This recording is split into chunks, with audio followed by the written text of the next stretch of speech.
নমস্কার, আমি জ্যোতিষ সম্রাট বিনয় শাস্ত্রী। আশা করি ঈশ্বরের কৃপায় আপনারা ভালোই আছেন। আমি একটি জ্যোতিষ শিক্ষা প্রতিষ্ঠান খুলতে চলেছি, যার ক্লাস শুরু হবে আগামী ফেব্রুয়ারি থেকে।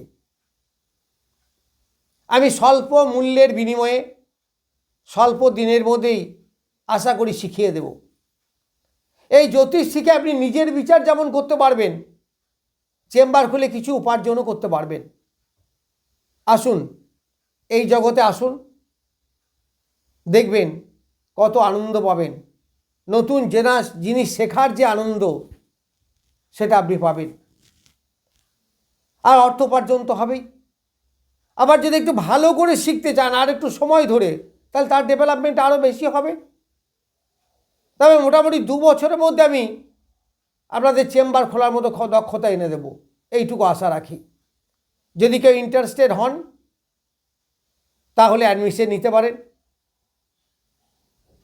যাই হোক, আজকে আমার ভিডিওর আলোচ্য বিষয় এই যে 12টা রাশি বা লগ্ন, এদের মধ্যে কোন কোন রাশি বা লগ্নের জাতক জাতিকাদের আগামী 2 জুন 2026 পর্যন্ত বিবাহ যোগ আছে।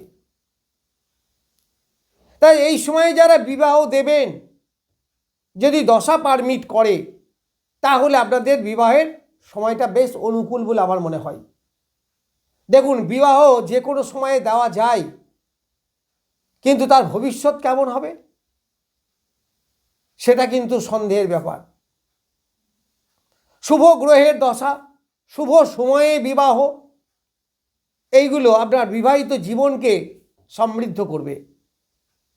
যদি অশুভ গ্রহের দশায় বা অশুভ পতি, ষষ্ঠ, অষ্টম, দ্বাদশ, এই সমস্ত গ্রহ দশায় বিবাহ হয়, তাহলে সেই বিবাহের পরবর্তী জীবন সুখকর হয় না। সুতরাং বিবাহের জন্য উপযুক্ত সময়ের প্রয়োজন। তাহলে আমি তো করছি গোচর বিচার, শুধুমাত্র দশা বা ছক কারো দেখছি না।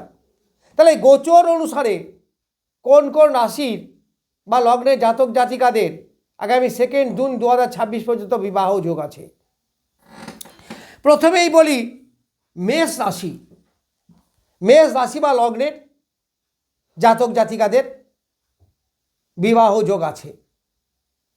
এই সময় দেবগুরু বৃহস্পতি এই সপ্তম স্থানে দৃষ্টি দিচ্ছে। তা সপ্তম থেকে বিবাহ আমরা জানি। এছাড়াও একাদশে বৃহস্পতির দৃষ্টি। তাহলে দারুণ সুন্দর সময়, খুব ভালো সময়। এই সময় আপনারা বিবাহ দিতে পারেন 2 জুন পর্যন্ত আমি বলছি। এরপরে যাব বৃষ রাশি বা লগ্নে। বৃষ রাশি বা লগ্নে দ্বিতীয় বৃহস্পতি, এই দ্বিতীয় বৃহস্পতি অবস্থায় বিবাহ যোগ অনুষ্ঠিত হয়। এইবার মিথুন রাশি। মিথুন রাশিতে এখন বৃহস্পতি বসে আছে। এই মিথুন রাশির সপ্তমে বৃহস্পতির দৃষ্টি পড়ছে।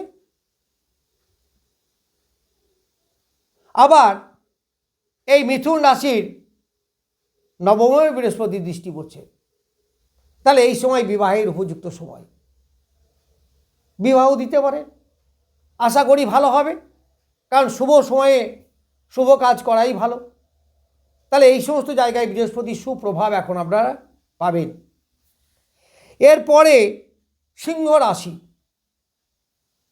সিংহ রাশির একাদশে বৃহস্পতি, আবার চতুর্থে বৃহস্পতির দৃষ্টি পড়ছে। আবার সিংহ রাশির সপ্তমেও বৃহস্পতির দৃষ্টি কুম্ভ রাশিতে। তাহলে এদের বিবাহের যোগ খুব ভালো, বেশ ভালো বলা যায়। এই সময় যদি আপনাদের বিবাহ দেন, তাহলে সেই বিবাহ সুন্দর এবং সাবলীলভাবে হবে, এটা আশা করা যায়। যদি আপনার দশাকাল খুব খারাপ না হয়, এই শুভ সময়গুলোকে আপনারা ধরার চেষ্টা করবেন। তাছাড়া আপনার নিকটবর্তী বা আপনার বিশ্বস্ত কোনো জ্যোতিষীর কাছে একটু পরামর্শ নিতে পারেন।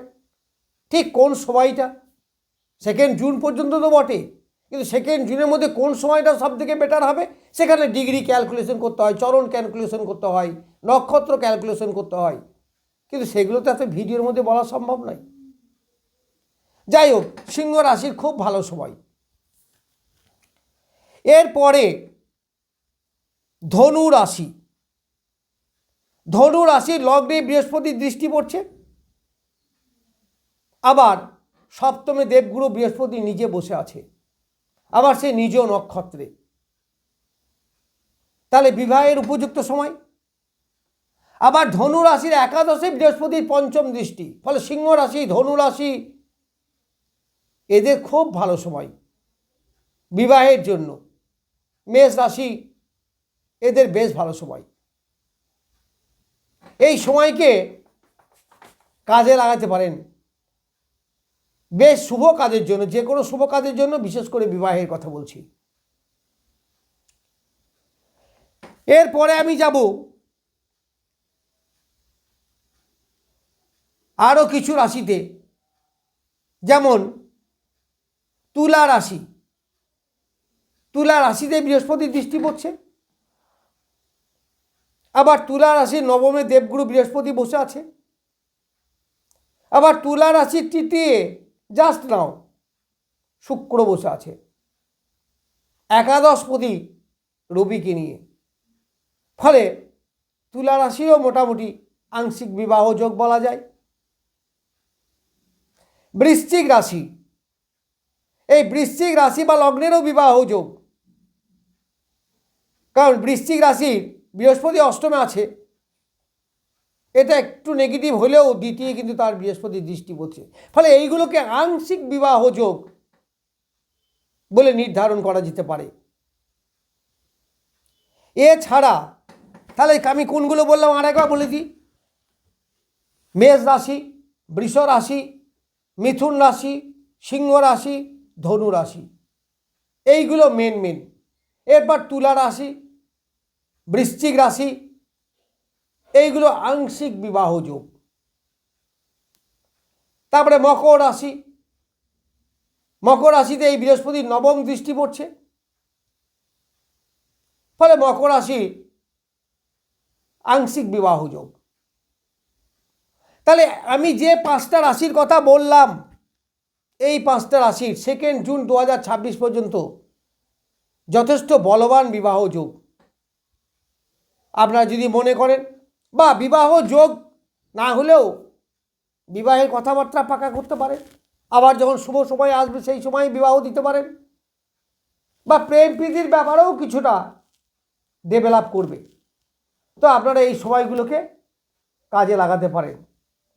যাই হোক, 2 জুন পর্যন্ত কোন কোন রাশির বিবাহ যোগ অনুষ্ঠিত হতে পারে সেই সম্বন্ধে কিছু বললাম। নমস্কার, আজ এ পর্যন্তই।